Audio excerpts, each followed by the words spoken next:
mí una marca es dos cosas fundamentales. Lo primero es diferencia. Si no te diferencias, no existes en el mercado. Pero para mí lo más importante es construir sobre esa diferencia una capa de valor. Y valor quiere decir que yo pueda cobrar más dinero que un producto parecido al mío porque la gente lo percibe como mejor. Hemos confundido la publicidad con comprar medios que convocan audiencia. Digamos, la publicidad es todo, cualquier cosa que construye de alguna manera mi reputación. Si tú no construyes esa marca, la va a construir el mercado, tu competencia, tus clientes. Comunicar quiere decir, sobre todo, renunciar a decirlo todo.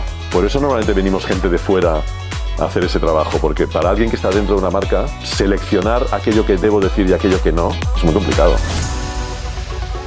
Bueno, hoy es un auténtico placer, ¿verdad?, estar aquí, tener la oportunidad de conversar con Toni Segarra. Toni, gracias mil, en primer lugar, bienvenido, gracias por acompañarnos. Muchas gracias a vosotros y a vosotras, y nada, espero decir alguna cosa mínimamente inteligente.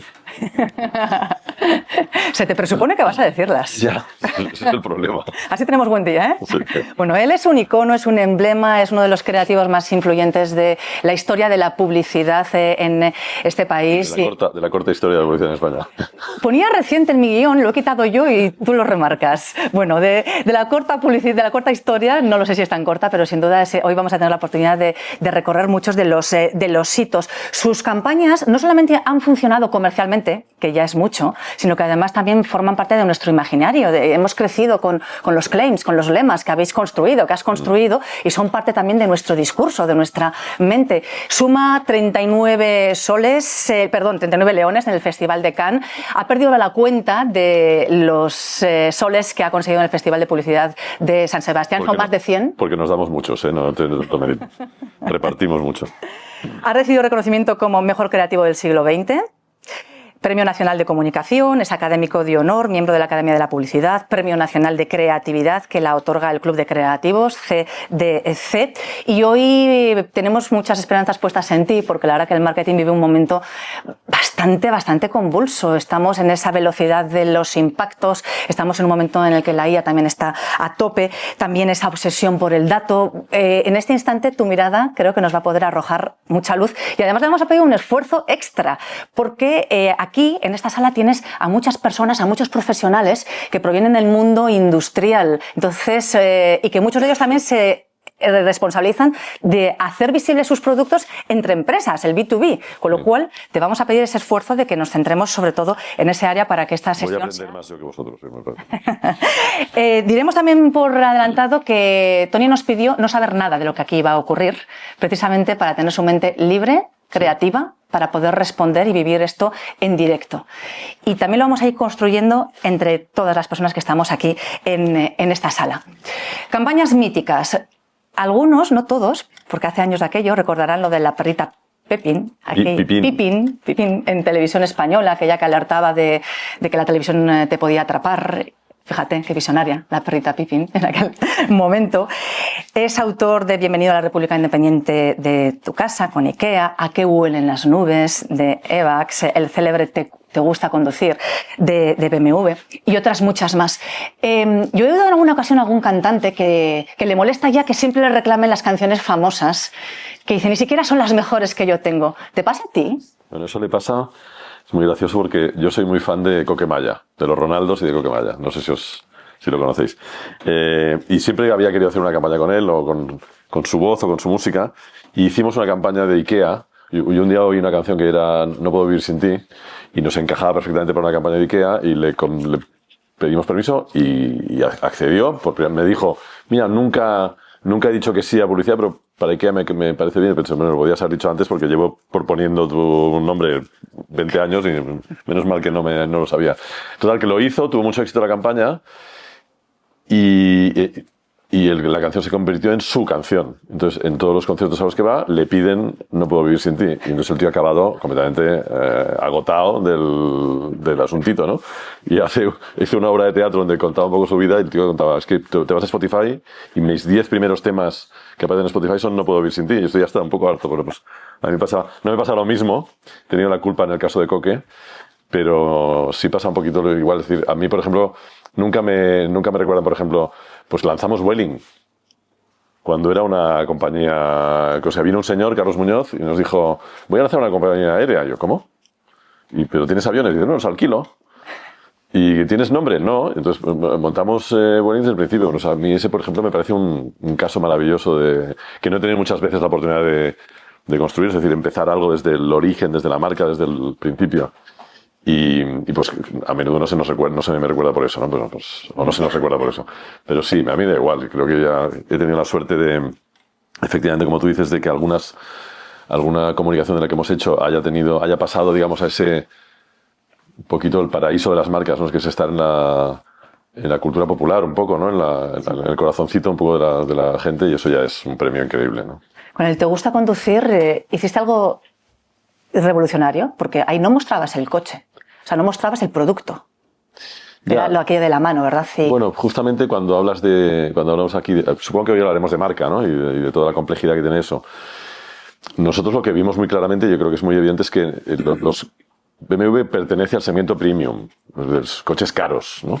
Y los coches caros son más marca que modelo. Los coches, digamos, más mainstream o más masivos, el modelo es muy importante. En los coches de marca, en los coches de lujo, en realidad uno se compra el que puede pagar, ¿no? Pues se compra un Serie 3 porque puede pagar un Serie 3, y si no se compra un Serie 5 porque tiene dinero por Serie 5, y si tiene mucho dinero se compra un Serie 7. Por tanto, lo importante de un BMW es la marca, no tanto el modelo. Y eso a nosotros nos parecía una cosa muy evidente, y así lo mostramos en la publicidad. Es decir, ¿por qué hay que enseñar modelo? Cuando en realidad lo que la gente está comprando es un iconito. ¿Y cómo reaccionaron los alemanes? Los alemanes mal. Esta es una campaña que nunca gustó en Alemania. Nosotros tuvimos pues casi 20 años trabajando con BMW en España, y en Alemania nunca lo entendieron. Nunca entendieron que no mostrábamos su joya. Yo lo entiendo, son ingenieros que hacen un coche maravilloso, y que de pronto llega un publicista calvo y les dice, no, el coche no lo voy a enseñar. Pues no les molaba, la verdad, pero bueno, funcionó muy bien en España. Y luego es verdad que en 2008, cuando empieza la gran crisis financiera y empiezan a bajar las ventas, aprovecharon la ocasión y dijeron, mira, estos chicos ya no venden, vamos a quitarles los mandos del control, y volvieron a poner el coche, ¿no? Bueno, ciclos. A veces lo enseñábamos, ¿eh? Cuando había que enseñar un modelo nuevo, obviamente enseñábamos el coche, ¿no? Que todo el mundo se acuerda del spot de la mano, pero nosotros para BMW a lo mejor hicimos, no sé, 100 anuncios a lo largo de 15 años. Pues en muchos de ellos aparecía el coche. Haya que dosificar. Tenemos aquí algo entre tú y yo, que es esta caja. La caja negra. Negra. No ha habido ningún accidente, ¿no? No, todavía no. Estamos sanos y salvos. En esta caja están algunas de las preguntas que les hemos pedido que de manera anónima nos entregaran. Estas son las redes sociales, ¿no? Aquí. Sí, eso es. Aquí, escondidos bajo el anonimato, aquí hay fracasos, hay dudas, hay las preguntas que no se atreven a preguntarte en público. Cualquier persona, y ya te adelanto, más en Navarra, que tenemos cierta vergüenza en expresarnos en público, aunque aquí no se va a notar, porque luego sí que os adelanto que al final tendremos la oportunidad de compartir esta conversación y de que en viva voz le podáis preguntar lo que queráis, y es una ocasión que no podemos dejar desaprovechar. Pero luego, al final de nuestra charla, sí que sacaremos algunas de las preguntas. Otras, si no encontráis la vuestra, es porque está ya previamente en nuestro guión. Ya estaba algo que que va a salir de un modo o de otro. Hoy el tema general es cómo lograr que una marca sea diferente, cómo se construye una marca hoy. Será la pregunta que sobrevuele toda nuestra conversación. Pero sí que quisiera también que nos centráramos en quienes hoy nos acompañan, ¿vale? Son empresas, directores de marketing, de comunicación, de empresas industriales, B2B, fabrican maquinaria, son empresas de automoción, del sector agroalimentario, no son Coca-Cola, no son Nike, no son BMW, no venden esas emociones a priori, o sí, tú me lo dirás. Pero en este caso, ¿tiene la marca el mismo valor que en esas otras marcas que son de consumo y que van directamente al consumidor? A ver, es una pregunta. Yo solo puedo contestar que sí. Yo soy un fanático de las marcas, me apasiona el trabajo que hago, por tanto sí tengo la sensación. Para mí, después de muchos años en este asunto, yo tuve la mala suerte de ser 5 años jefe de Risto Mejide. ¡Wow! Ostras, ¿cambiamos el tema de la conversación? Y luego Risto publicó un libro creo que se llamaba Noyomics, que es una especie de manual sobre cómo hacer marketing molestando, que es un poco lo que hace él muy bien. Sí. Y yo soy muy amigo, o sea, no quiero criticarle mucho. Pero en este libro, Risto es un tipo muy trabajador y muy estudioso, y llegó a recopilar, no sé, docenas de definición de lo que es una marca. Porque como todo lo que es complicado, como el arte, como la vida, como el amor, ¿no? Es muy difícil definirlo y está bien que sea así, ¿no? Yo llego a la conclusión, por simplificar, que para mí una marca es dos cosas fundamentales. Lo primero es diferencia. Es decir, si no te diferencias, no existes en el mercado. No existes. O eres un commodity o eres un producto banal, igual que el de al lado. Por lo tanto, lo primero que uno tiene que tener ganas de ser cuando quiere construir una marca es ser distinto a los demás. Que normalmente en el origen de cualquier compañía hay esa voluntad de ser diferente. Es decir, uno cuando empieza una empresa, cuando empieza una compañía, suele tener la voluntad de decir, yo voy a entrar en este mercado porque falta algo o porque quiero aportar algo. Por lo tanto, yo siempre digo que hay un mínimo origen moral en cualquier compañía de mejorar el mundo un poquito. Entonces, pues, aunque sea, lo voy a hacer más barato, o lo voy a hacer más amarillo, o lo voy a hacer más simpático, o lo voy a hacer más resistente. Pero yo voy a hacer algo porque si no, es difícil que vaya a vender luego en un mercado que ya tiene, a no ser que me invente algo nuevo, ¿no? Por lo tanto, diferencia es fundamental. Pero una vez te has conseguido diferenciar, y eso es fundamental, sin eso no hay construcción de marca, para mí lo más importante es construir sobre esa diferencia una capa de valor. O sea, es diferencia y es valor. Y valor quiere decir, en un extremo, que yo pueda cobrar más dinero que un producto parecido al mío porque la gente lo percibe como mejor. Es decir, que frente al lineal del supermercado, pues yo elijo Coca-Cola frente a una cola de otra marca porque creo que me da algo que la otra no me va a dar, ¿no? Luego volvemos a hacer... Eso para mí sería, por simplificando, lo que es una marca. Entonces, eso para mí es casi obligatorio. El que te entiendan que estás aportando ese valor. Luego, que eres diferente y que tienes valor, ¿no? A ese punto, pero antes mencionabas a Ernesto Mejide, que es el artista de ser odiado, junto con, por ejemplo, Federico Jiménez de los Santos. Por ejemplo. Que era un tipo que le escuchaban quienes lo odiaban, como el café. O sea, para poner esa mala leche desde el punto de la mañana y ya tenía algo de lo que hablar. A ver qué dice hoy, pero eso es audiencia. Ahora que estamos también con todas las redes sociales, ¿es bueno que te odien? ¿Es bueno tener haters? ¿Y cómo gestionar ese odio o esa gestión de crisis? Yo creo que es muy difícil tener una marca y no tener a alguien que te odie. Es decir, yo creo que si nadie te odia, probablemente no tienes una marca. Probablemente eres invisible. Como dicen, es que es imprescindible, es necesario, es inevitable. Ni imprescindible ni necesario, es inevitable. Si tienes una marca y por tanto tienes algún sesgo, tienes algún posicionamiento, tienes alguna posición, tienes un punto de vista. Una marca también se puede definir como un punto de vista, ¿no? sobre las cosas, sobre el mercado, sobre el mundo. Si tienes un punto de vista, con toda probabilidad va a haber alguien que no va a estar de acuerdo. El problema es que hoy lo puede decir. Hace 20, 25 años no era tan fácil que un hater expresara su opinión. Hoy sí. Bueno, pues tienes que vivir con ello. Pero sí, yo creo que...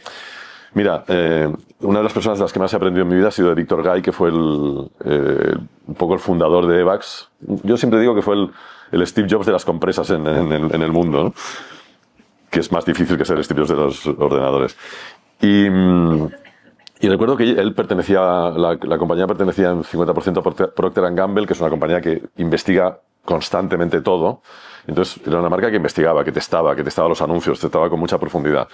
Y él siempre pedía, cuando hacían estas investigaciones, siempre pedía, testábamos un anuncio y decía, ¿alguna mujer de las que hemos preguntado ha protestado por el anuncio? Y decían, sí, ha habido un 10% de la focus group que ha dicho que se nos habíamos fumado la compresa, que esto de las salas que era, que ya está bien, que todo el día hablando de que no pasa nada y al final sí que pasa, tal. Perfecto. Porque él quería hablar a una parte del público y por tanto quería molestar un poco a la parte del público que no le interesaba tanto o que no expresaba. O sea, por lo tanto, sí, hay que manejarlo. Otra cosa es, si generas un odio horrible, pues morirás, claro. Hay que controlar ese odio. Una de estas te matan. Claro. Hay empresas en esta misma sala que son líderes en su sector, venden en 30, 40 países, son auténticos líderes, pero en el ascensor se encuentra con un vecino, le cuentan dónde trabaja y no tiene idea de que esa empresa existe. ¿Eso está bien? ¿Es posible? Bueno, hay una expresión muy española de si me va bien que no se sepa, ¿no? Que no se entere nadie, que si me va bien. Que si gano dinero, que no se entere nadie, ¿no? Antes lo hablábamos, ¿no? Este es un país que, por la razón que sea, a mí es un misterio que me tiene inquieto y que voy preguntando. De hecho, el otro día hablaba con un historiador, por ejemplo.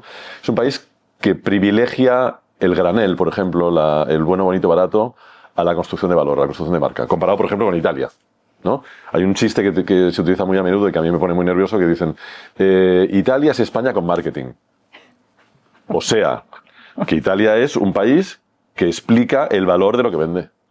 Que explica que lo que vende tiene mucho valor. En algunos casos, lo que explica es nuestro aceite, por ejemplo. O sea, nos compran el aceite y luego dicen, no, el aceite italiano es buenísimo. No, pero es que es nuestro. ¿Y por qué aquí, que hacemos un aceite mejor, no hemos conseguido construir esa percepción de valor, esa percepción de diferencia, que es lo que hablaba antes de que es una marca? Pues no sé por qué razón. Yo creo que tiene que ver con esa cultura del honor que viene desde el siglo XV, el siglo de oro, casi de la Edad Media en España, pues de esa discreción.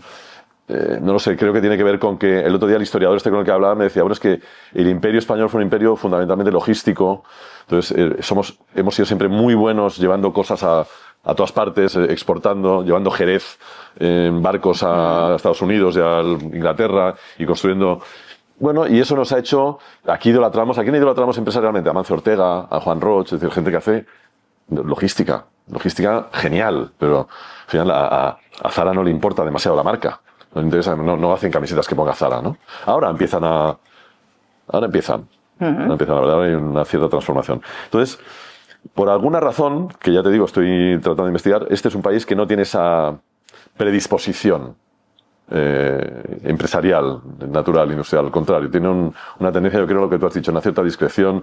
Yo creo que en el norte de España más, todavía, ¿no? Pero bueno, en Andalucía pasa igual, ¿eh? Es decir, nosotros... O sea, Jerez, por ejemplo, a mí me parece una cosa increíble. Es el vino más singular del mundo y no hemos sido capaces de explicarlo. Y sin embargo, durante algún tiempo fue la primera industria del país, con mucha diferencia, ¿no? La venta de vino de Jerez.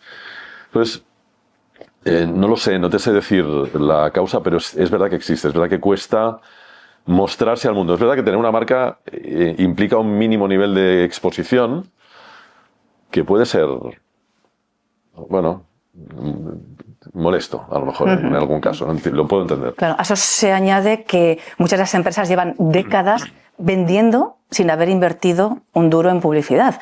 Y hay veces que el enemigo lo tienes en casa. Es tu director gerente, el propietario, el dueño, el comité de dirección que no entiende por qué hay que invertir en publicidad. ¿Cómo pueden convencerles de que sí, que de verdad hay que invertir? Es que eso es una falacia. No hay que invertir en publicidad. O sea, a mí me hacen la pregunta muy a menudo de, oye, Zara no invierte un duro en publicidad. Es que hemos confundido la publicidad con comprar medios que digamos que convocan audiencia, ¿no? Entonces hay gente que convoca audiencia, yo compro un trocito de esa audiencia y le pongo ahí mi anuncio.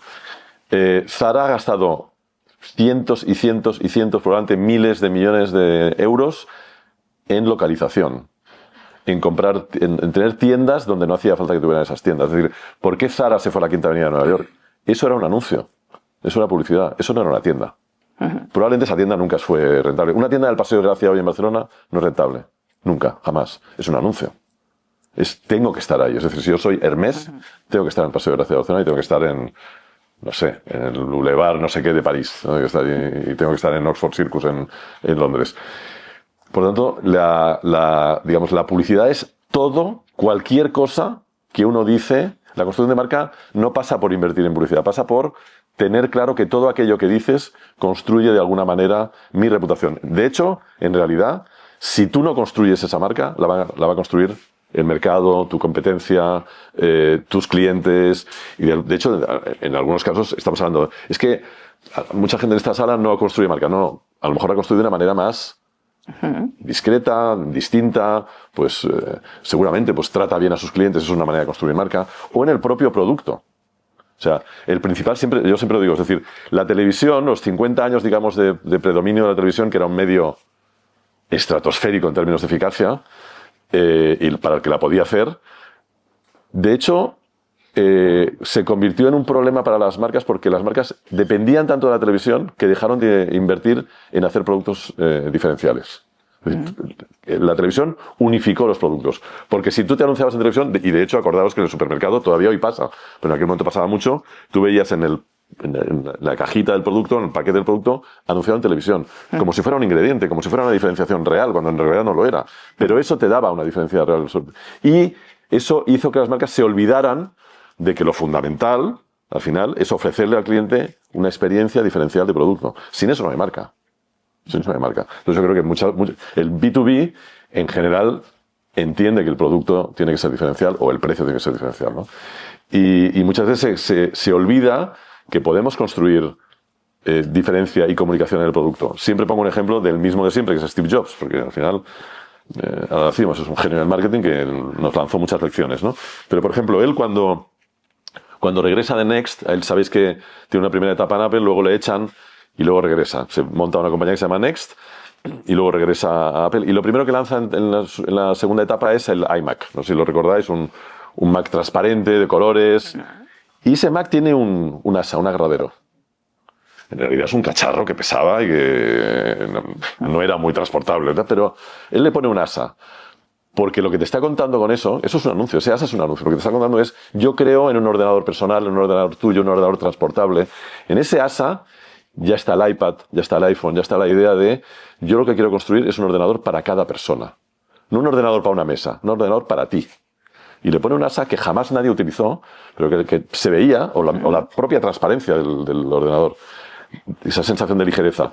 Eso estaba siendo un anuncio de lo que él quería explicarle al mercado. O, por ejemplo, cuando lanza el primer Mac, le pone una sonrisita. Hay un par de películas, biopics de Steve Jobs, donde explican lo que les costó que en la presentación esas sonrisitas aparecieran. Pero tú abrías el ordenador y te salía una carita y te decía, hola, buenos días, ¿no? Porque él lo que quería explicar es que ese ordenador era personal, era para ti, era amigable. En aquel momento decir eso era una provocación absoluta. O sea, IBM, que era su competidor, decía, este tío está loco. Es decir, los ordenadores son para empresas. Son máquinas. ¿Quién va a querer? ¿Qué persona va a querer un ordenador? Entonces reivindicas el diseño también, claro, como parte de esa construcción de la marca. Naturalmente. Diseño de producto. Claro, diseño de producto. Hay una entrevista en una revista muy seria de política y de sociedad que se llama Playboy americana, que cuando empieza el primer éxito de Apple, le hace una entrevista a Steve Jobs y hay una pregunta, la encontré en un librito que me encontré por ahí, y hay una pregunta que le hacen que es, ¿pero quién diseñó el producto? Y Jobs dice, vamos a ver, el ordenador es una obra de Steve Wozniak. Wozniak, que es un genio de los ordenadores, y él hizo, no sé si lo habéis visto, hay fotos de ese ordenador, que es una placa de madera con circuitos. Ni siquiera tiene el logo de Apple. Eso se lo dibujó luego Jobs porque no había ni logo. Y entonces Wozniak iba al club de los computadores, que eran 200 nerds en San Francisco, y él llevaba aquello y la gente decía, hostia, qué cosas has hecho más increíble. Entonces Jobs dice, eso lo hizo Wozniak. El producto, es decir, convertir esa placa de madera con circuitos en lo que hoy es decir, en un ordenador para cada persona. ¿Y en un objeto de deseo? Eso es Jobs. Entonces, ¿quién diseñó el producto? Hombre, yo creo que Jobs. Porque para mí el producto tiene que ver fundamentalmente con explicarse al mercado, con explicarle una historia al mercado. Ese ordenador explicaba... Él decía que él quería que se pareciera estaba obsesionado con Brown, a un exprimidor de naranja tiene que ser un aparato un electrodoméstico. El ordenador yo lo concibo como un electrodoméstico. Entonces voy a hacer algo agradable, pequeño, amigable, que te dé los buenos días. Eso es Jobs y eso es diseñar un producto. Ahora, Jobs nunca supo hacer un ordenador. Entonces, a mí en ese debate entre qué es el producto y qué es lo que vendo y cuál es la experiencia, me parece que está la clave de una marca, ¿no? Y la fusión también de profesionales, que cada cual aporta desde su área. ¿Qué es más fácil, en tu opinión, el construir una marca de cero o generar una marca de una empresa que ya lleva años con una trayectoria, con una sinergia, con un declive quizá incluso? Ya, son cosas distintas. Normalmente a mí me ha tocado trabajar en lo segundo. Normalmente, porque es difícil. Ahora, los últimos 15 años con el mundo de las startups es interesante porque empiezas, o Vueling, ¿no? Empiezas muchas marcas desde el inicio, pero no es lo habitual. En ambos casos consiste en elegir lo que tienes que decir. O sea, comunicar, tú lo sabes bien, quiere decir sobre todo renunciar a decirlo todo.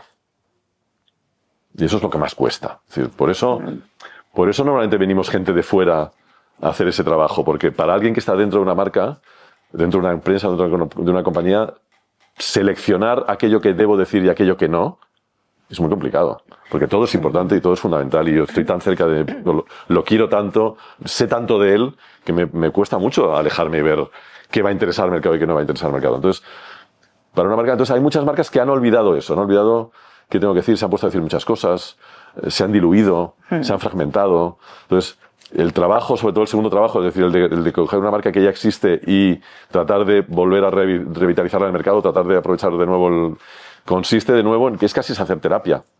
Es decir, oye, esto y esto y esto está muy bien, pero no lo digas, no lo comuniques porque o ya se sabe, o no tiene relevancia, o no impactan en lo que el mercado ahora demanda, y en cambio hay que elegir el camino correcto, claro, que no es sencillo. Y pasa, en nuestro caso, yo ya después de casi 40 años de trabajo, pasa siempre por un trabajo de hablar con los propietarios de la marca, que son los que fabrican, los directivos que están a cargo de la compañía, porque de conversaciones profundas con esa gente sale siempre, te voy a decir la verdad, esa verdad de producto que tiene que ser lo que la marca tiene que decir. Siempre digo, casi siempre, te puedes equivocar. Sí, alguna vez nos hemos equivocado. Hay que reconocerlo. Aquí, ahora que estamos en la intimidad, lo puedo decir. Algún error hemos cometido, pero bueno. Pero ya solo el ejercicio, antes me preguntaba, en un entorno así, ¿es necesario hacer marca? Bueno, a lo mejor no es necesario hacer marca. Ahora, pensar como si fueras una marca, yo creo que es un ejercicio muy útil para gobernarse, incluso como personas. Yo, por ejemplo, en la marca personal no creo. Yo creo que las personas somos seres de una complejidad extraordinaria y una marca es una simplificación, por lo que estoy diciendo. Hay que digamos, concentrarse en decir alguna cosa concreta. Ahora, pensarnos como marcas, pues no viene mal, porque te obliga a establecer prioridades, a saber por qué estás en el mundo. En realidad, es contestar a las grandes preguntas de la filosofía en pequeño, ¿no? Es decir, oye, yo por qué estoy aquí, hacia dónde voy, quién quiero ser cuando sea mayor, quién son mis competidores, por qué me ganan, por qué no les gano, por qué les gano. Ese tipo de preguntas que son preguntas de filosofía mezquina, si quieres, pero de filosofía. Al final la filosofía es todo, ¿no? Es pensar. Al final la filosofía es pensar. Tony, has reivindicado en ese proceso de reflexión la mirada... ¿no? Hombre, no. Has reivindicado esa mirada externa, ¿no? De que esa persona desde fuera te puede ayudar a decir y qué no decir. Pero para ellos que probablemente algunos tengan departamentos mínimos, igual incluso unipersonales, ¿qué consejo le darías? ¿En quién depositas la comunicación? ¿En una agencia de publicidad? ¿Contratas freelance? ¿Creas un departamento interno? ¿Cuál es esa fusión, ese mix que puede resultar efectivo? Mira, es una pregunta muy interesante porque estamos asistiendo a una transición notable en eso. Yo, por ejemplo, cuando me preguntan, yo hace 8 o 9 años dejé mi agencia y monté una pequeña consultorita que se llama Alegre Roca, que son los apellidos de nuestras mamás, de mi socio de toda la vida, yo. Entonces, Segarra Cuesta, ahora somos Alegre Roca, un homenaje a las mamás. Y es una pequeña consultora de estrategia de marca, porque nos dimos cuenta de que estábamos convirtiéndonos en señores que hacían spots, cuando en realidad el spot no era más que una expresión de la estrategia de marca cada vez menos relevante, y que por tanto la gente se estaba olvidando que lo que realmente nosotros hacemos bien es posicionar a las marcas y ponerlas en territorio. Entonces hemos tenido que salir de ahí y irnos a otro lugar. Entonces yo ahora cuando me preguntan ¿qué haces? Digo, bueno, pues yo antes era director creativo de una agencia de publicidad y ahora siento que soy director creativo de una marca. Hace ya muchos años que digo que en cualquier consejo de administración de una empresa debería haber un creativo de comunicación. Porque somos curiosos patológicos acostumbrados a mirar las cosas desde el otro lado, desde una cierta distancia. Nosotros, digamos, tenemos esa distancia de una manera natural, porque vemos con una cierta amplitud y una cierta mirada, digamos, pues eso, curiosa, ¿no? Y eso está produciéndose. Es decir, en el mundo, digamos, de las marcas B2C, empieza a ser cada vez más normal que directores creativos de grandísimo nivel se integren en las compañías. Está pasando, por ejemplo, Apple tiene una agencia creativa interna, la mejor del mundo probablemente. Airbnb, Oatly, no sé si conocéis la marca de leche de soja y de no sé qué, es una marca sueca creo que es, un prodigio del marketing, que nació, o sea, el tipo que montó la compañía no quiso empezarla sin un director creativo en el Consejo de Administración. Entonces ese director creativo es el que hace la comunicación desde siempre y está trabajando. IKEA tiene un director creativo mundial, Kimberly Clark, yo qué sé. O empresas como Apple, donde el director de marketing en realidad es un director creativo, como pasaba con Jobs o como pasa yo creo con Elon Musk, ¿no? Que me parece que es un tipo que más allá de un empresario brillante y un ser extraño, es un gran comunicador y un gran director creativo. Entonces, sí me parece que esa visión periférica y diferencial, o sea, obsesionada con la diferenciación, que es lo que tenemos, lo que tiene un creativo publicitario, es buena. O sea, estructuralmente, es decir, contratado o como colaborador. ¿Y luego confiar en una agencia de publicidad o no? Pues cada vez menos, se diría. Cada vez menos. Depende de lo que necesites. Y de hecho, también empieza a ser bastante habitual construir agencias internas. Porque el Corte Inglés ha tenido toda la vida, por ejemplo, pero porque cada vez más una marca es casi un medio. Es decir, hay marcas que tienen diarios, programas de televisión, emiten comunicación constantemente y por lo tanto son un canal de comunicación. Entonces, tener una mini redacción, un mini departamento creativo, un mini departamento de producción que sea capaz constantemente de generar... Las marcas modernas, las marcas jóvenes, no sé si conocéis Nude Project, por ejemplo. Es una marca de moda de unos chavales de 20 y pocos años que ha tenido un éxito bastante notable. Bueno, pues estos chicos, ellos se definen a sí mismos como unos creadores de contenido que venden cosas. Entonces tú entras allí, a mí me han elegido como una especie de mentor y les agradezco mucho porque aprendo mucho de ellos y de vez en cuando voy y entras en la compañía, en las oficinas de Barcelona y te graban. O sea, hay un chaval de 20 años con una cámara de vídeo que te graba y tú dices, oye, que vengo a una reunión y dices, no, a mí me ha dicho Bruno que lo grabe todo y yo lo grabo todo. Entonces se pasan el día constantemente explicando qué hacen, qué cuentan, qué son, y han creado una especie de comunidad de audiencia, es decir, antes la audiencia la teníamos que contratar o la teníamos que comprar pues a Telecinco o al País, porque la construyen.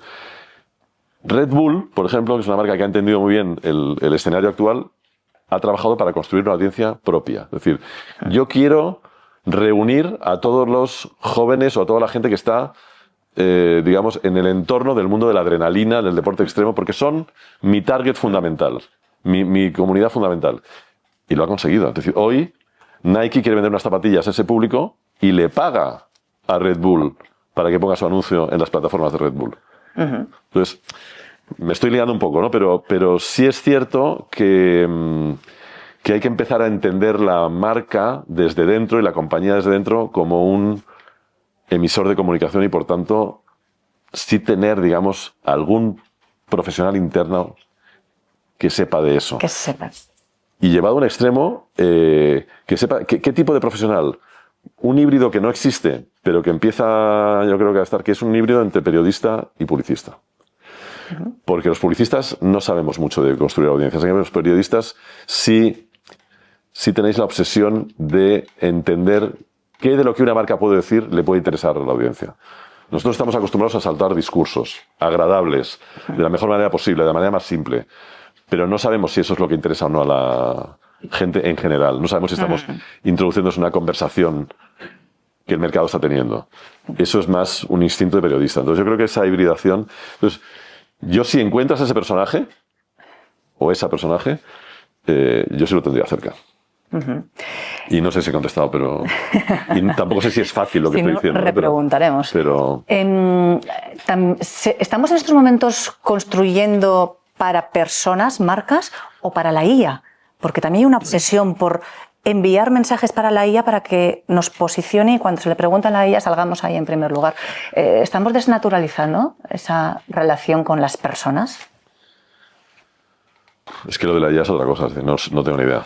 O sea, ya cuando me preguntaban, o sea, cuando me apareció en Internet hace 20 años y me preguntaban ¿a dónde va el mundo con Internet? Siempre decía, pues no lo sé, porque aún estamos construyendo, pues ahora llega una transformación, yo creo que radical del mundo, que tampoco sabemos a dónde va, francamente. O sea, si yo dijera que sé a dónde va, mentiría. Pero es verdad, es decir, lo que antes buscábamos en Google, ahora empezamos a buscarlo mayoritariamente en la inteligencia artificial y por tanto hay que estar en esas búsquedas y en esas conversaciones. Y por tanto es verdad que las marcas tienen que empezar a trabajar en cómo aparecer en el discurso de la inteligencia artificial. Y eso implica una manera de explicarse distinta. ¿Cuál? Pues aún no lo sabemos, estamos ensayando. Claramente con la IA, o sea, pasa un poco como la respuesta anterior, es decir, estamos en una época de probar. O sea, antes me decías, ¿tiene que haber alguien? Pues sí, yo creo que las empresas tienen que probar a tener gente dentro que trabaje en términos de comunicación. Y hay que probar, con la IA hay que probar, y hay que equivocarse, me temo. Pero es que si no, o sea, el riesgo de no subirse a ese carro es altísimo. Bueno, es la desaparición, probablemente. Y estamos perdiendo autenticidad. No sé, ahora, por ejemplo, te metes en LinkedIn, es que todo el mundo habla bien, todo el mundo escribe igual, todo es uniformidad. No te crees ya nada de lo que ahí aparece. Y antes sí. Por lo menos eran sus verdades, ¿no? Sus mentiras, sus maneras de ver las cosas, no lo sé. Pero ahora son todos iguales, ¿eh? Ya. No, somos. No creo que cambie mucho. No creo que cambie mucho. Pero sí, digamos, el trabajo de marca es un trabajo permanente por mantener... Mira, autenticidad me parece una buena palabra. Yo hablo de diferencia, pero por ejemplo, en Nude Project te diría que ellos lo que intentan es trasladar autenticidad. Que ellos intentan explicarse y explicar al mundo como son, de verdad. Lo más radicalmente que sea posible. Y por eso lo firman todo y se muestran al mundo, ¿no?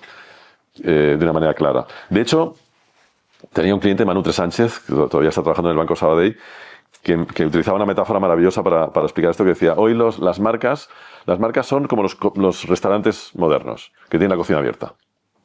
¿No? Entonces, o sea, Internet nos ha transparentado. Es decir, todavía queda algún rincón que podemos esconder alguna cosa. Pero básicamente, la gente ve lo que estamos cocinando, ve cómo lo estamos cocinando y hay que comportarse de otra manera. Antes las cocinas estaban cerradas y ahí hacíamos lo que nos daba la gana. Y enseñábamos lo que queríamos enseñar, que era la tele. La tele hacía como de pantalla y tapaba todo lo que había detrás.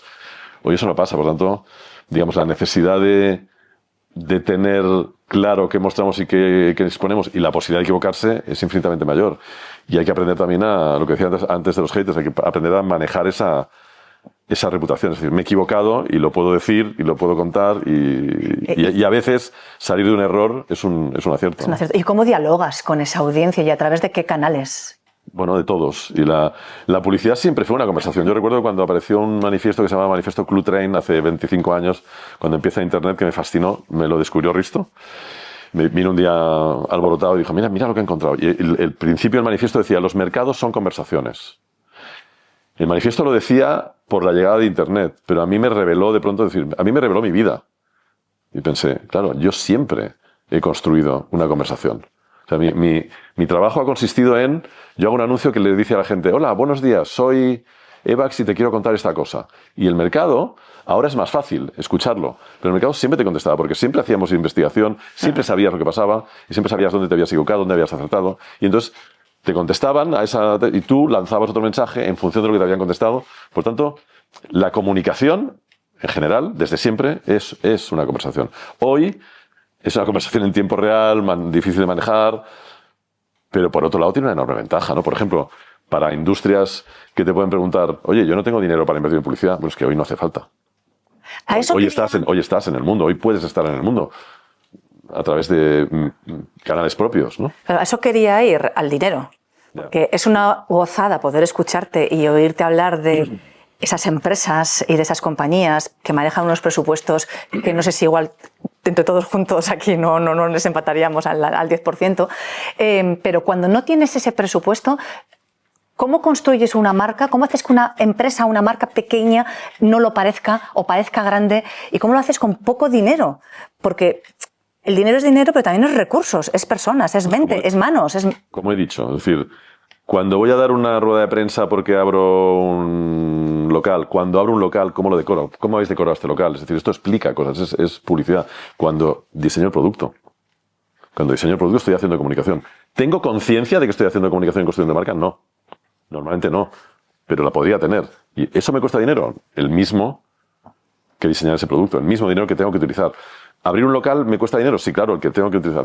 ¿Cómo lo decoro? ¿Qué quiero explicar? ¿Qué le digo a la gente que pasa por la calle? Eso es comunicación, eso es construcción de marca. ¿Eso implica una inversión mayor? No. No, el packaging, hay que hacerlo de todas maneras. ¿Estoy diseñando el packaging desde una percepción de construcción de marca? No. Normalmente no lo estoy haciendo así. Por lo tanto, estoy desaprovechando oportunidades constantes de explicar cuál es mi marca. Si lo supiera, pues utilizaría... Al final, ¿una marca qué es?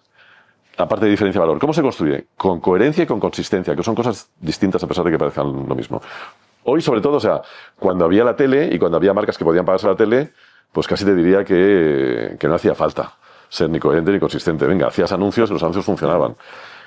Hoy, en un mundo de fragmentación y atomización de canales y de medios, la consistencia y la coherencia son fundamentales. Para ser consistente y coherente hay que saber quién eres y a dónde quieres llegar.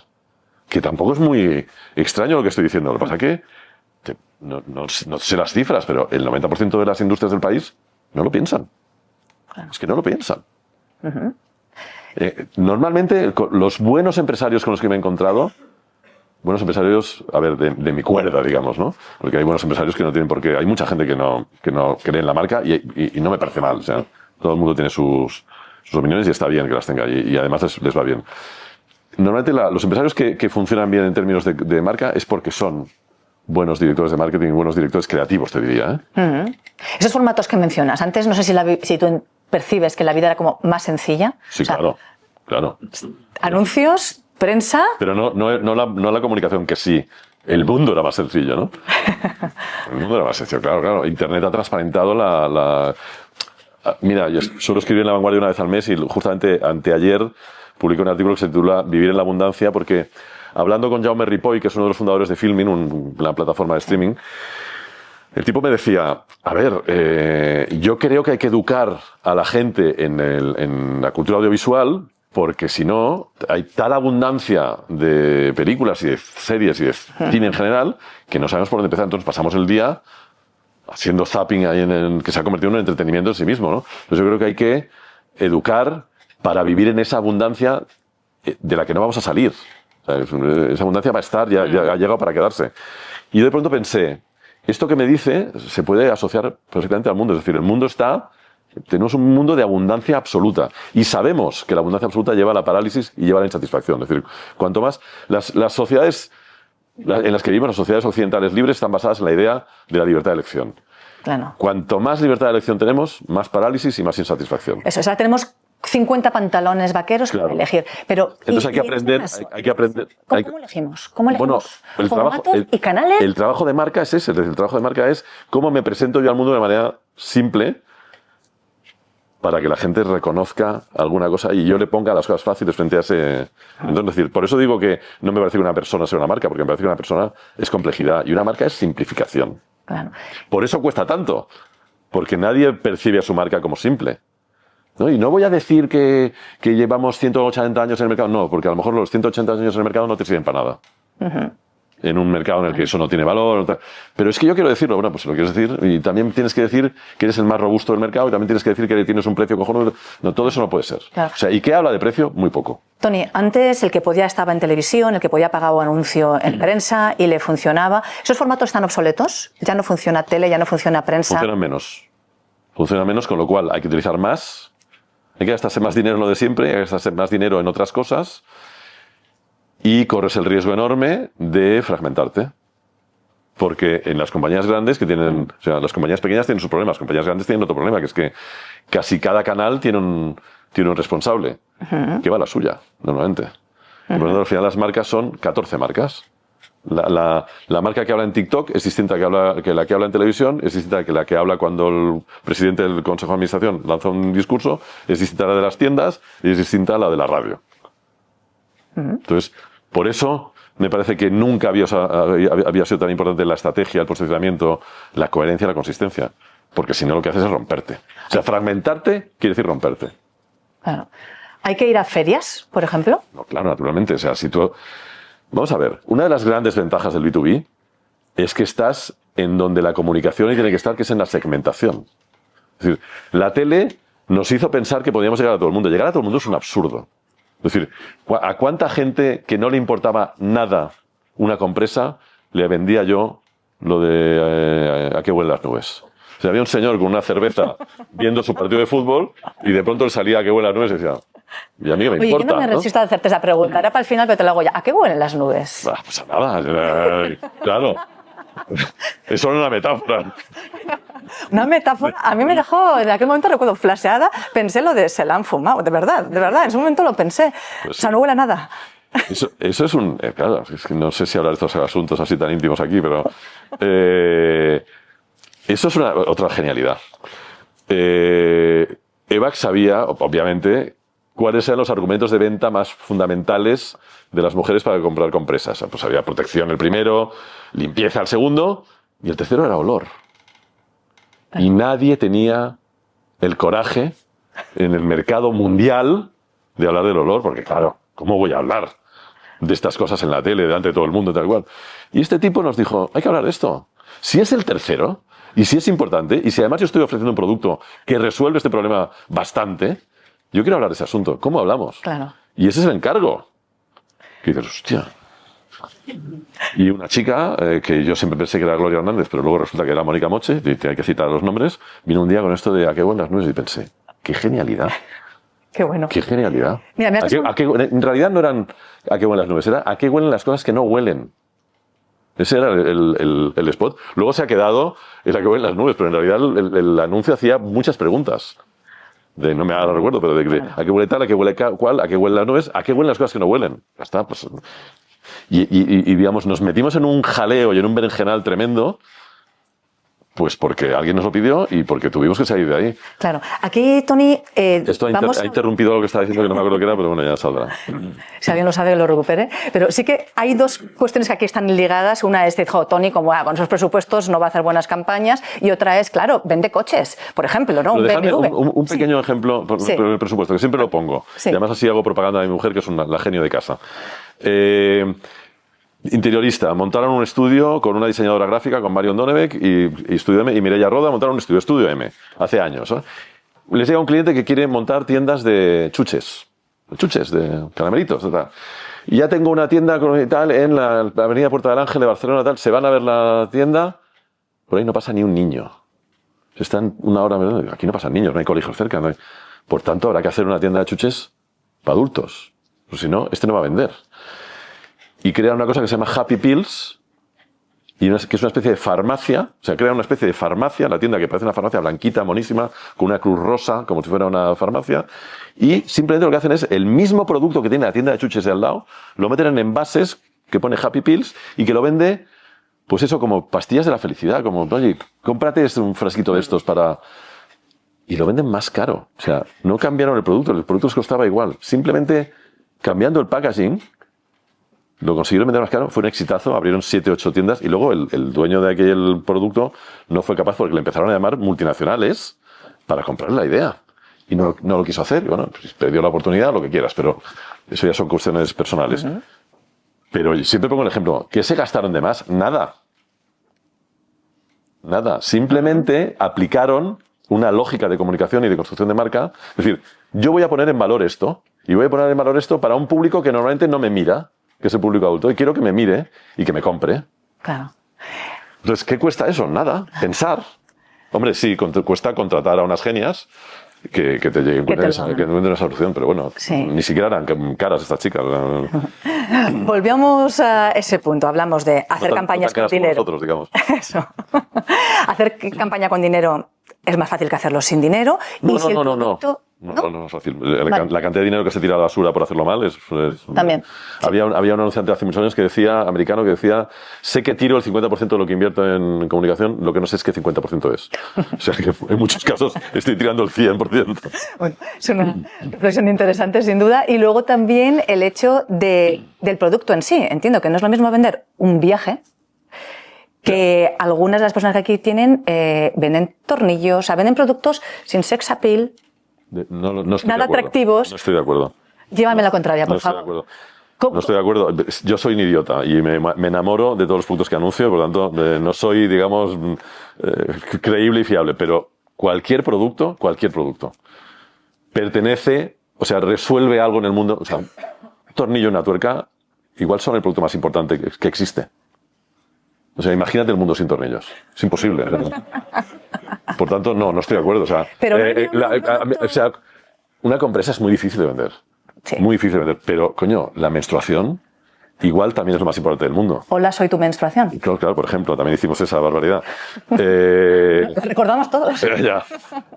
No estoy de acuerdo. O sea, no estoy de acuerdo. Yo creo que cualquier producto está asociado a un territorio, a algo importante y además viene a resolver algo importante. ¿Y nunca te has dado contra la pared y dices, ostras, no puedo? De hecho, Coca-Cola sí que es banal. La Coca-Cola sí que es banal. Un refresco marrón que te da un poco de chute, chico, eso sí que tiene mérito convertirlo en lo que es. Uh-huh. Perdón, ¿eh? Entonces no hay ningún producto que tú has dicho, mira, lo siento, no hay modo más de nada. Siempre digo lo mismo, el Barça. Yo soy del Español y no me veo capaz. Y me lo han preguntado más de una vez, pero Pues no me veo capaz de vender el Barça porque lo haría mal, deliberadamente. Pero por principios. Y bueno, de algún partido político, pues ya tienes que tener una implicación emocional, pues que no siempre te... Pero vaya, o no sé, no vendería armas, pero nadie me lo va a encargar. Pero aparte de eso, me dicen tabaco. Pues ¿por qué no? Hay gente que fuma. De hecho, yo tengo hijas que fuman. Pues ya trataría de explicar la verdad y trataría de no mentir, pero no me parece... O sea, si el tabaco es malo, la sobrasada, yo soy fanático de la sobrasada. La sobrasada también es mala. Es decir, yo tomo sobrasada todos los días, muero por colesterolemia o por lo que sea. Por lo tanto, no tengo demasiados problemas. Al contrario, me encanta trabajar para categorías demonizadas. He trabajado toda la vida para la banca. Vender un banco es muy complicado. O una energética. Ahora estoy trabajando para banca y para energéticas. Son el demonio. ¿Te falta farmacia? Todos creemos que son el demonio. Bueno, pues a mí me parece que poner en valor la banca... A ver, ¿qué haríamos sin bancos? O sea, los últimos 150 años del mundo, que son los mejores 150 años de la historia de la humanidad, el capitalismo, yo soy un defensor del capitalismo, se ha construido porque de pronto, hace 150 años, la gente empezó a creer que podía prestarle dinero a alguien y que se lo iba a devolver. Eso jamás había ocurrido en la historia.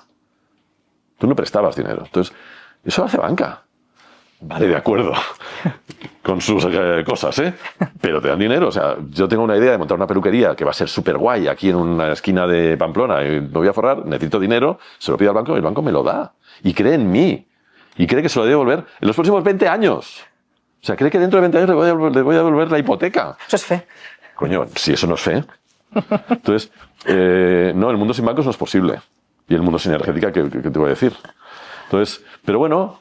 Hemos acabado construyendo relatos en torno a inercias, en torno a marcas y a mí al contrario, a mí me gusta, lo que más me gusta del mundo es poner en valor cosas.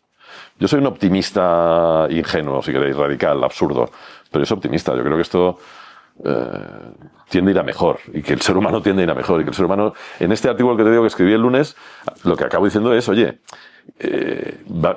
aprenderemos a vivir en esta complejidad, aprenderemos a vivir en esta abundancia, porque siempre hemos hecho. Yo creo en el ser humano. Había David Ogilvy, un publicitario mucho más mejor que yo y mucho más famoso que yo, decía, el consumidor no es tonto, es tu mujer. Y yo llevo 30 años o casi 40 años de vida dándome cuenta de eso. Es decir, el consumidor no es tonto, al contrario, el consumidor es inteligentísimo. 9 de cada 10 lanzamientos que se producen en la televisión esa mágica fracasan cada año. 9 de cada 10. Porque se supone que la publicidad es una maquinaria infernal que hace que la gente consuma lo que no quieren consumir. Mentira. La gente consume lo que le da la gana. Y es muy poco, porque tiene poco dinero. La gente tiene en el bolsillo lo que tiene, 1.000 euros. Tío, no se pueden comprar todo lo que les vendemos. Y no se lo compran. Entonces, no. O sea, la gente, bueno, somos majos, somos inteligentes y hacemos que el mundo avance. Tony, igual esas publicidades pueden fracasar. Volvemos a ese momento en el que estás con el comité de dirección de tu empresa, que eres director de marketing de una empresa industrial, les has convencido de invertir en publicidad, invertir en marca y luego les tienes que rendir cuentas. Claro. ¿Cómo hacemos esa parte de... ¿Se pueden medir los resultados? Cuando hoy, mañana, pasado, a largo plazo, ¿cómo les presentas las cuentas y les dices, ¿de verdad ha funcionado? A ver, yo de hecho, si no vendo, a mí me echan. Donde yo tengo que vender. O sea, yo trabajo para vender. ¿Y tú cómo justificas? Primero, normalmente no hace falta ni medir ni nada. Es decir, tú lanzas comunicación y por alguna razón que está en el ambiente, que está en el aire, que preguntas y que tú sabes y que te cuentan y que te dicen, tú sabes si eso funciona o no funciona. Eso para empezar. Lo notas.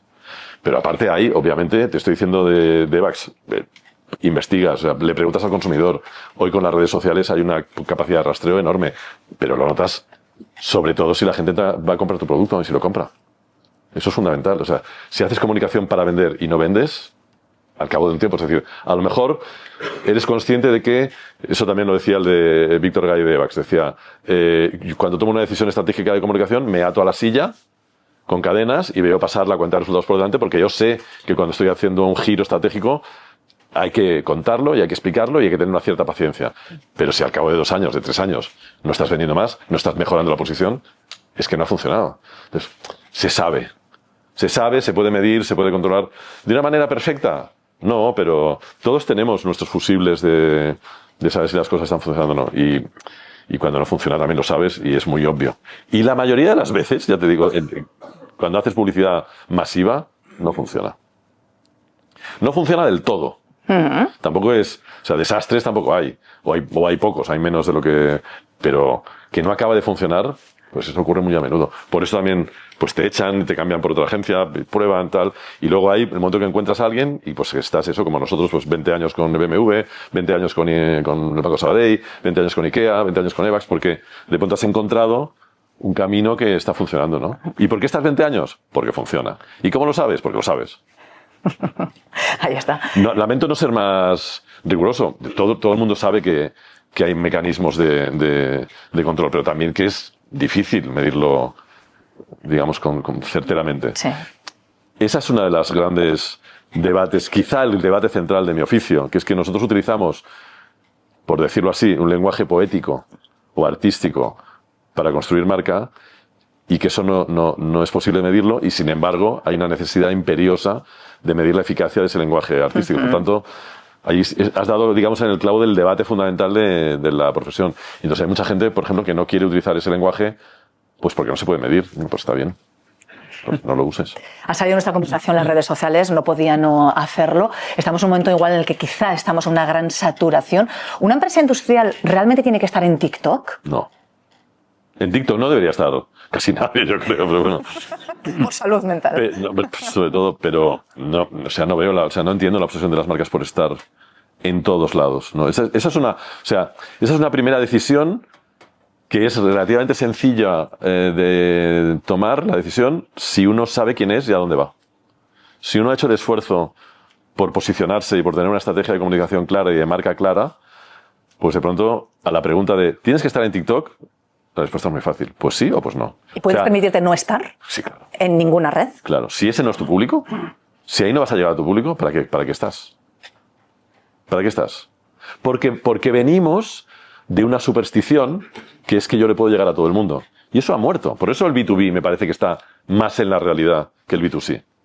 Claro. El B2C todavía, las grandes marcas que nacieron y crecieron y se desarrollaron por la tele, siguen pensando que la tele y lo ven y ven que no es así, pero siguen queriendo tener una solución simple a su vida. Entonces, sale TikTok, voy a TikTok, sale Instagram, voy a Instagram. ¿Qué más ha salido? Venga, yo tengo que estar, porque tengo que hablarle a todo el mundo. Es verdad que estas marcas construyeron un target universal, que hoy sería muy difícil, porque no tendríamos ese medio que llega a todo el mundo. Pero esas marcas, Coca-Cola construyó... ¿Coca-Cola para quién es? Para todo el mundo. Entonces, tengo que hacer un esfuerzo por llegar a todo el mundo. Claro, es muy difícil. Claro. Aquí en redes sociales están los influencers. En el mundo industrial, esos prescriptores puede ser tu cliente, tu proveedor, otras personas que quieres que hablen bien de ti. ¿Cómo cultivas esa relación para que den ese mensaje que tú necesitas y quieres construir?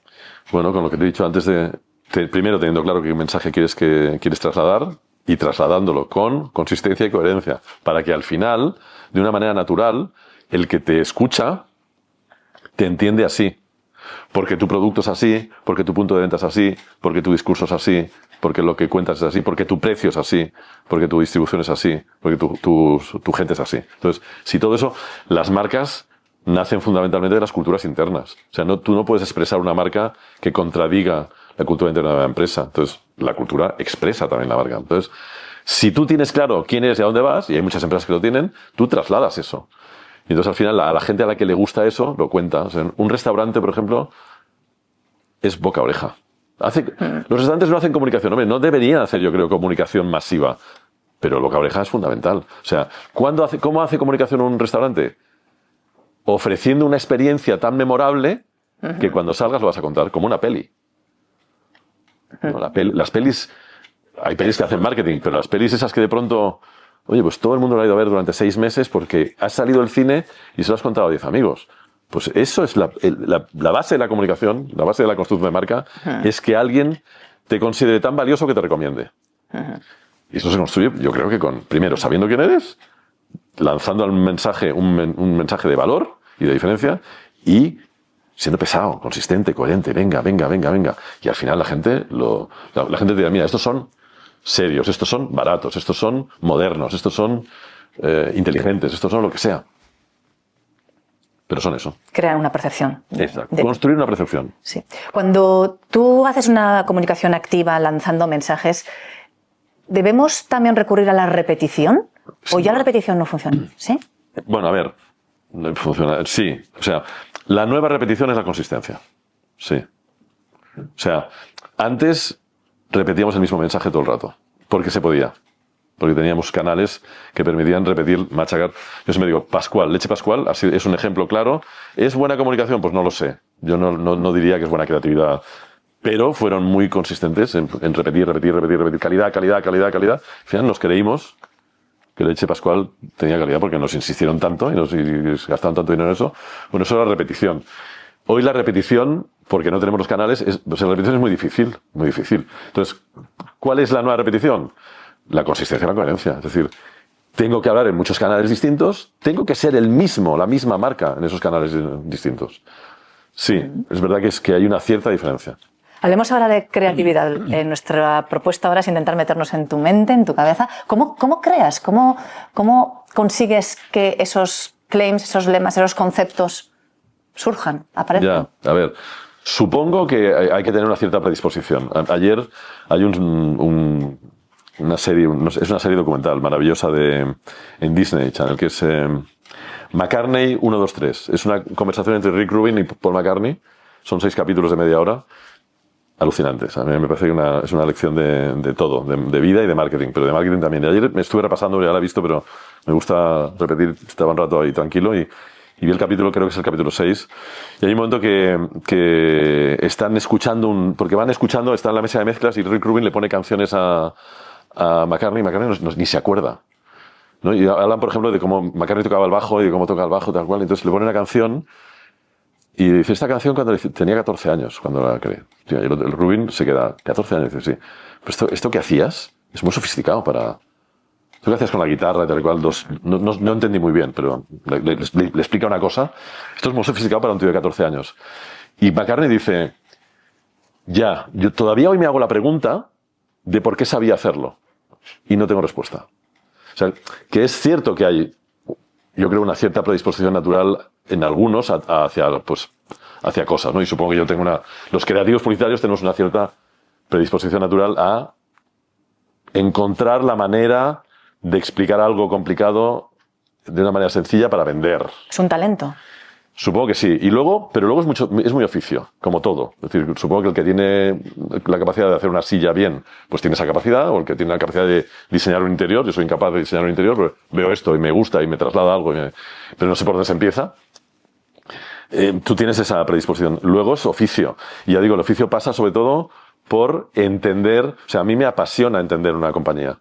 Entonces, quiero entenderla, quiero hablarlo con quien tiene ese... Y de ahí, yo tengo la cabeza, supongo que deformada por esa predisposición natural o por ese talento natural, y luego por años y años y años de oficio y de aprender Porque cuando tienes una predisposición natural, de una manera natural, aprendes también. O sea, yo ahora me doy cuenta de que me pasé 10, 15 años de mi vida estudiando como un loco, porque cada vez que llegaba un anuario de publicidad americana o inglesa, que eran los buenos, yo me lo estudiaba hasta límites ridículos. Es decir, yo era el Google antes de Google de la publicidad. A mí me llamaban los colegas y me decían, Tony, un anuncio de una cerveza que ganó León de Bronce en Cannes, no sé cuándo, tal. Sí, de noruego, de Stanley Kanger, el director creativo era este tipo, tal, y lo produjo este realizador, tal y cual, y no fue en el 2001, fue en el 2000 que ganó bronce. Y no fue bronce, fue plata.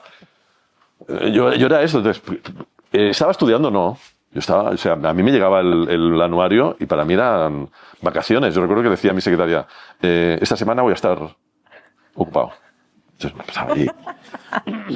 Entonces, cuando algo te apasiona, estudias, aprendes todo el rato. Yo sigo aprendiendo. Yo voy a New Project a aprender. O sea, me llaman estos chavales, me dicen, ellos se supone que quieren aprender de mí, pues yo aprendo de ellos, aprendo mucho más. O voy aquí, seguro que me haréis preguntas que me van a pensar. Entonces, tienes esa predisposición, has aprendido tanto, entonces es relativamente natural. O sea, tienes esa predisposición, has cometido muchos errores, tienes buenas intuiciones, llevas ya mucho trabajando en esto, te apasiona lo que haces, pues sale, te gusta conducir. ¿Qué quieres que te diga? O sea, no es tan mágico. Vas destilando, es un proceso de destilación. Y al final, pues si sale algo y bueno, pues tienes esa predisposición. A mí me gusta la poesía, pues trato de encontrar, yo siempre digo que cuando hacemos bien nuestro trabajo se parece un poquito a la poesía. Pues encuentras una manera, como, pues eso, emocional y breve y directa de llegar al corazón de la gente un poquito, ¿no? Pues eso, pues intentamos hacer eso. Cuando hacemos un eslogan o cuando hacemos un anuncio. No es tan... A ver, no voy a decir que no sea complicado, claro que es complicado, pero es trabajo. Y es más trabajo que de pronto un día en la ducha, que sí ocurre eso, que ocurre un día que estás duchando y de pronto... Pero porque has estado 2 meses currando. Claro. Si no, lo de la ducha no pasa, ¿eh? Sí, sí. Claro. ¿Levantamos la caja? Venga. ¿La tapa? No saldrá nada así. Espero que no. Vamos a ver, vamos a ver. Son vuestras preguntas, las preguntas que habéis hecho y realizado, así que vamos a ellas. Aquí. Empezamos bien. ¿Cuál ha sido tu mayor error o tu mayor fracaso profesional? Esa decisión que tomaste o esa apuesta que hiciste de la que cuando miras atrás menos orgulloso estás, Toni, ahora que aquí estamos a gusto, en familia. Yo no debería decir eso, pero es que son tantos que... No, o sea, lo mismo que a la pregunta que seguramente saldrá o no de cuál es tu anuncio favorito, diré, pues soy incapaz. Y además no quiero decir un anuncio favorito porque yo no hago anuncios, hago campañas, hago conversaciones largas de marcas, de consumidores con marcas, y por tanto un anuncio no me parece relevante. A ver, errores gordos. Es que, ¿sabes qué pasa? Me echan antes de... o sea, no me da tiempo a cometer... O sea, cargarme una marca no me ha dado tiempo porque afortunadamente los clientes son inteligentes y te echan antes de que... Pero, por ejemplo, si hay un... Por contestar algo. Si hay una cosa bastante interesante, que es cuando aciertas a la primera. Yo recuerdo Cass. Trabajamos para PepsiCo, para la marca Cass, naranja y limón, mercado complicado, donde es difícil construir marca, porque es un mercado bastante banalizado. La gente pedimos un vodka con limón o una naranjada, pero no pedimos un Cass de naranja o una Fanta de naranja. Es difícil pedir eso, ¿no? Entonces, ¿cómo construyo marca con eso y tal? Hicimos una campaña, decidimos que, bueno, pues vamos a dividir el mercado en gente que le gusta la naranja y gente que le gusta el limón, para darle un poco importancia a esta decisión. Sí. Y dijimos, ¿tú de quién eres? ¿No? ¿Tú de quién eres? ¿De naranja o de limón? Y creamos una campaña muy graciosa, tal, donde había gente que se posicionaba con el naranja, gente que se posicionaba con el amarillo, tal y cual. Fue un exitazo. Sí. Un exitazo. Cuando la sacamos, tal, recuerdo que el director el CEO de Coca-Cola en aquel momento en España me dijo, joder, habéis tenido un exitazo, pero os voy a machacar porque voy a regalar la Fanta a los... Y yo decía, esto no vale, no puedo... O sea, al final la distribución es más importante que la publicidad, ¿no? La cuestión es que no supimos por qué había sido un exitazo. O sea, fue un exitazo, empezamos a investigar qué le interesaba a la gente del anuncio y eran banalidades. Le había parecido gracioso, les había parecido... Ya, pero nosotros queríamos construir un territorio de la naranja. No, eso me da igual. El anuncio mola. Pero mola. Pero entonces hicimos el segundo, ya no fue tan exitazo, tratando de construir sobre... Y ya el tercero fue un desastre y nos echaron. Por eso digo que normalmente me echan antes de que la cosa pase a mayores, ¿no? Pero el error, o sea, el desastre fue... La conclusión es mejor cometer algún error no muy grande, porque eso te permite ir corrigiendo... No que de pronto la cosa funcione de una manera tan... Yo lo comparo con los grupos de música, que hay muchísimos, el One Hit Wonder, ¿no? Es decir, esos grupos de música que tienen un disco. Sí, sí. Y que no han sido capaces, ¿no? de entender su éxito y su fracaso. Qué fibra tocaron en la gente y luego se han repetido y la gente dice, no, más de lo mismo no quería. Ya, pero entonces, ¿qué te gustó? Pues no te sé decir. Entonces, cuando lanzas una cosa, funciona bien, pero de pronto la gente te dice, ya, pero hay una cosa que no me acaba de gustar, entonces vas corrigiendo, ¿no? Y puedes establecer esa conversación, se produce. Cuando no, cuando le pegas tal y la gente te sabe contar por qué le ha gustado, pues tienes un problema. Entonces, por ejemplo, eso no funcionó. Y no funcionó y fue un éxito. Entonces, no sé muy bien qué pasó. Tu éxito y tu tumba, ¿no? Al mismo tiempo. Sí. Otra pregunta. Tengo muchas dudas sobre la efectividad de las estrategias de comunicación digitales en entornos B2B. ¿Cuál es tu opinión al respecto? Estrategia digital para llegar a otra empresa. Yo también tendría dudas, claro. Yo tengo dudas de todo también, pero yo también tendría dudas. Claro, es que cuando... Yo creo que hay que entender... En B2B, el B2B hay que entenderlo como una relación personal. Entonces yo creo que cuanto más personal sea la relación digital, mejor. Entonces yo entiendo que una estrategia digital impersonal, que es como suelen ser, no funcione mucho en el B2B. Eso lo entiendo. No soy un experto en B2B. No me suelen llamar marcas de B2B, seguramente con razón. A mí me encantaría. Ahora, en el mundo startupero empiezo a trabajar un poco en eso. Pero, y en el mundo en general, porque hoy casi todo, ya os lo decía antes, casi todo empieza a ser un poco B2B porque casi todo es segmentación, ¿no? Pero sí entiendo eso. Sí entiendo que las redes pueden convertirse en muy impersonales. Y es verdad que te ofrecen ese maná del... ¿no? El performance, ¿no? Te cobro si funciona, pero eso es una trampa, ¿no?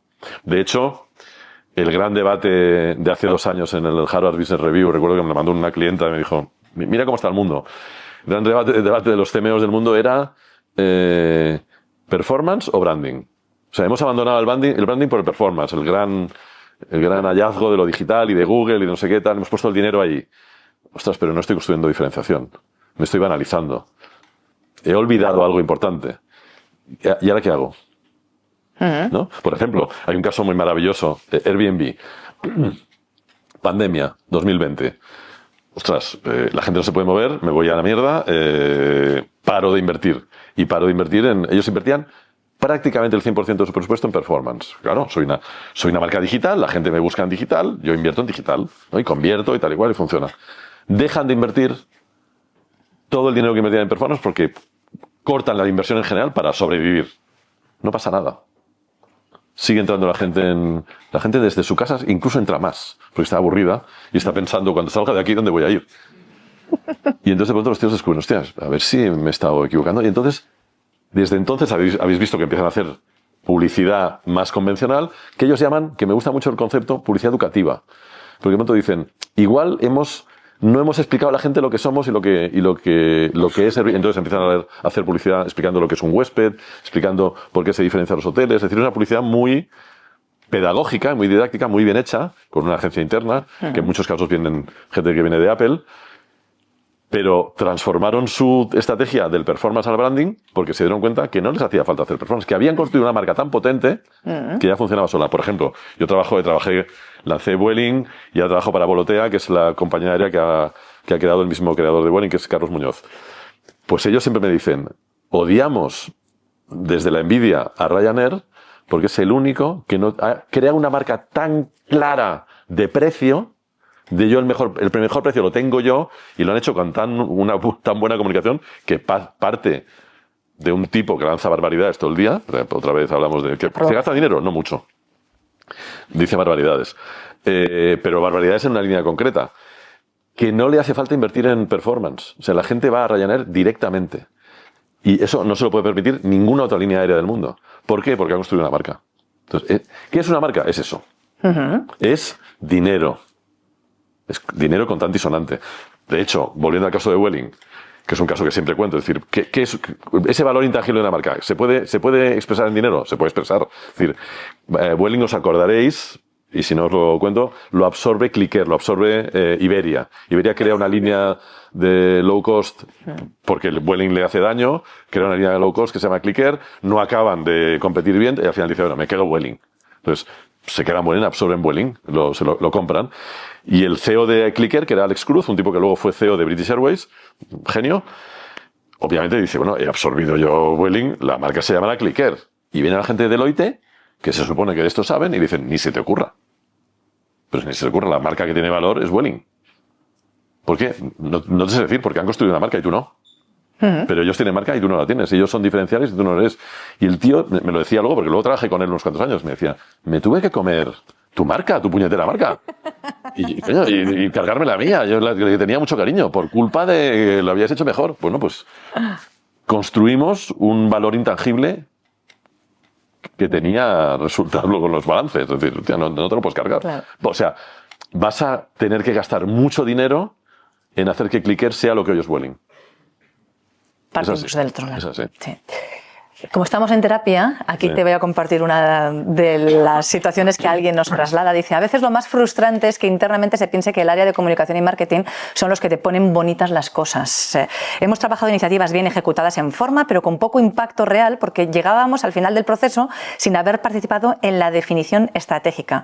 El fracaso es no haber conseguido posicionar la comunicación como una palanca de negocio desde el inicio. Y aquí viene la pregunta, ¿cómo desterramos en su cabeza la idea del pónmelo bonito y convencemos de que la comunicación es algo estratégico? Ya. Pues mira, no puedo estar más de acuerdo, es la pura verdad y además ha ido a peor con el mundo de la fragmentación y con el mundo de o sea, cuando había tele, el director de marketing de una compañía era importante. De hecho, a menudo era el sustituto del CEO o el primer candidato a CEO. Hoy es el de operaciones. Y cada vez hay menos CMOs en los consejos de administración de las compañías. Eso es así. Hace 3 o 4 años, también el Harvard Business Review hacía un análisis de esto. Decía, hemos pasado del 30% de CMOs en consejos de administración al 5%. Entonces, una cosa es inexistente prácticamente. Y efectivamente a mí en otros clientes me dicen que vosotros sois los de los mundos de Yuppie. Bueno, no lo sé. Yo llevo 30 años clamando en el desierto y por lo que veo no acaba de funcionar mucho. Yo una cosa en la que insisto mucho es en tratar de desterrar el concepto de creatividad, porque creo que nos hace daño. Creo que a mí me presenten como creativo, me presentan pues eso, como un mago que se saca de la chistera un conejo y no. Yo soy un vendedor. Entonces, creo que la publicidad se ha vendido, la comunicación y el marketing se ha vendido muy mal a sí mismo en ese sentido. Es decir, no hemos hablado de lo que realmente importa a quien nos contrata, que es la construcción de valor. Yo quiero construcción de valor, quiero dinero, quiero que me mejore el balance. Y eso es lo que hacemos. Y eso es lo que hacemos literalmente. Nosotros construimos riqueza. Si lo hacemos bien, y si lo hacemos mal, nos echan. Si lo hacemos bien, construimos riqueza. Literalmente. Pero no hemos vendido que somos muy creativos, que ganamos premios, que he ganado 39 leones en Cannes, que no sé qué. Que sí, pero es que creativo, ¿quién no es? O sea, todos vosotros sois creativos. Es decir, ¿quién no aplica la creatividad? Que la creatividad es un instinto humano que te ayuda a resolver problemas de una manera distinta a la habitual, porque la habitual nos sirve. Que eso nos pasa todo el rato. O sea, le pasa a cualquier ama de casa que tiene que llegar a fin de mes y no puede. Claro. Y tiene que hacer un plato para comer ese día y se le acaba el dinero. Es decir, eso es creatividad, de la buena. Entonces, yo creo que en parte nos hemos porque es muy guay estar en ese mundo que dibuja bonito y el que los mundos de Yuppie es muy chulo y muy. Entonces, nos hemos creído eso y yo no consigo convencer a mis colegas. Pero, por ejemplo, nosotros tenemos una cosa que se llama el Club de Creativos, que ahora se llama Club de Creatividad, que ya es el colmo. ¿Cómo que Club de Creatividad? ¿Cómo nos podemos apropiar nosotros? No podríamos ser Club de Vendedores, macho, que igual vendemos algún peine en algún momento. Pues no, somos creativos. Nos seguimos vendiendo como creativos. Entonces yo trato de explicar al mundo que yo no soy un creativo. Yo he nacido y tengo esa cualidad de construir marcas que venden. Y eso es lo que hago. Pero es verdad, no lo hemos conseguido trasladar. Si no, si se entendiese, pasaría lo que he dicho, que es que cualquier consejo de administración, cualquiera, tendría ahí sentadito en una silla a un buen creativo publicitario, porque es que es fundamental. Claro, estamos hablando de ventas y de resultados. Hay otra cuestión que aquí se plantea, dice literalmente, ¿cómo empiezas a construir personalidad de marca y cómo trabajar para el equipo la interiorice y vayamos todos en la misma línea? Había también otra pregunta similar que hablaba del equipo comercial. ¿Cómo conseguir que tu equipo comercial sea capaz de transmitir esa marca que has creado y que quieres impulsar? Es que quizá el error es decir que has creado una marca. O sea, la marca preexiste, la marca existe. O sea, nuestro trabajo es verdad que es terapia porque consiste en poner un espejo delante de la marca y decir, sois esto. Porque eso es lo que se olvida. O sea, y en general la terapia tiene que ver con eso, tiene que ver con devolverte. Los americanos, que tienen expresiones maravillosas para todo, dicen que una buena estrategia de comunicación tiene que ser un familiar surprise. Tú tienes que decir, hostia, es verdad. Si es que se me había olvidado que yo soy eso, que yo nací para eso. Tal. Entonces, eso está tiene que estar en el ADN de la compañía. Por lo tanto, no debería ser complicado que cuando tú dices, mira, la estrategia de comunicación que tenéis que aplicar es esta porque sois esto. No debería ser complicado que la gente, que además, si eso no resuena de este modo en la compañía, hay que volver a empezar. O te tienes que ir y tiene que venir otro, porque no has hecho bien tu trabajo.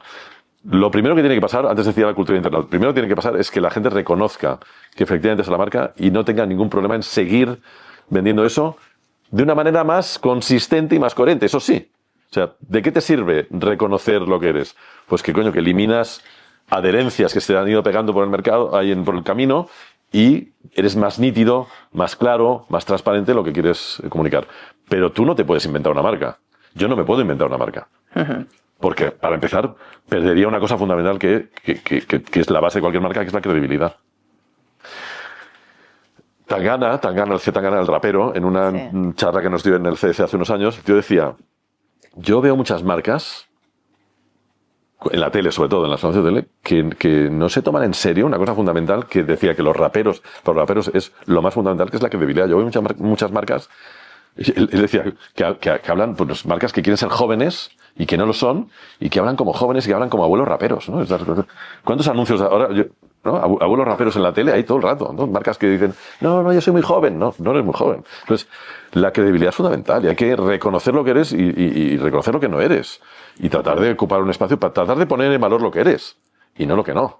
No es que los neobancos están llegando más a los jóvenes, entonces los bancos tenemos que llegar a los jóvenes. Ya, pues que no, seguramente no te... O sea, seguramente el joven le vas a interesar por otras cosas que sí tienen valor de que es, pero no porque eres joven, porque no lo eres. Entonces, eso es fundamental. Entonces, el equipo debe sentirse identificado con esa estrategia de comunicación. Y si no, no funciona. No funcionará nunca. Entonces, esa pregunta hay que sentirse identificado. Tenemos más preguntas, pero sí que creo que puede ser este el instante el momento de abrir también la conversación. Hay micro, creo, ¿verdad? La primera encuesta. ¿No hay micro? De viva voz, entonces, para poder formular